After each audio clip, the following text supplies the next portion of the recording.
काही लोक म्हणतात बाबासाहेबांची जयंती नाचून साजरी करू नका, वाचून साजरी करा. त्यांना माझं एकच म्हणणं आहे, अरे वाचण्यासाठी 364 दिवस लय आहे आणि नाचण्यासाठी बाबासाहेबांची जयंती आहे. कळलं काय? म्हणतो भावा, बाबासाहेबांची जयंती नाचूनच साजरी करायची, वाचून नाही. कारण 364 दिवस हे नाचण्यासाठी आहे. आणि त्या लोकांना माझं एकच सांगणं आहे, बाबासाहेब आंबेडकर हा शहंशाह महाराष्ट्रात किंवा भारतात त्याची जयंती साजरी करत नाही.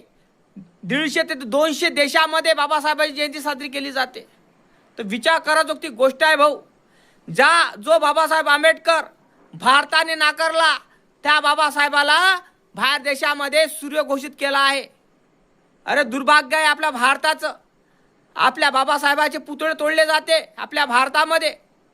विचार करा, ज्या बाबासाहेबानं SC ST सगळ्या धर्मातील जातीतील सगळ्या लोकांना आरक्षण दिलं, जगण्याचा अधिकार दिला, भारताला एवढं मोठं संविधान दिलं, ह्या भारताच्या पुत्राला आपण काय करतो? शिव्या देतो, नाकारतो, त्याची पुतळे तोडतो. आणि बाहेर देशामध्ये त्या माणसाचे पुतळे दररोज कितीतरी करोड बसवल्या जाते.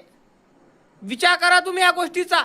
आणि हरामखोरांनो, मनुवाद्यांनो, जातीवादी भडव्यांनो, तुम्हाला अकला नाही आहे.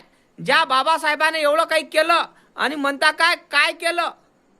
तुमच्या बापदादाला विचारून बघा, त्या बाबासाहेबांना काय केलं. तुमचे बापदादेच सांगणार तुम्हाला का नाही बाबासाहेब आपला बाप आहे म्हणून सांगतो, जगात गाजा वाजा, भीमराव एकच राजा, जब तक सूरज चांद रहेगा बाबा तेरा नाम रहेगा. जय भीम, जय शिवराय.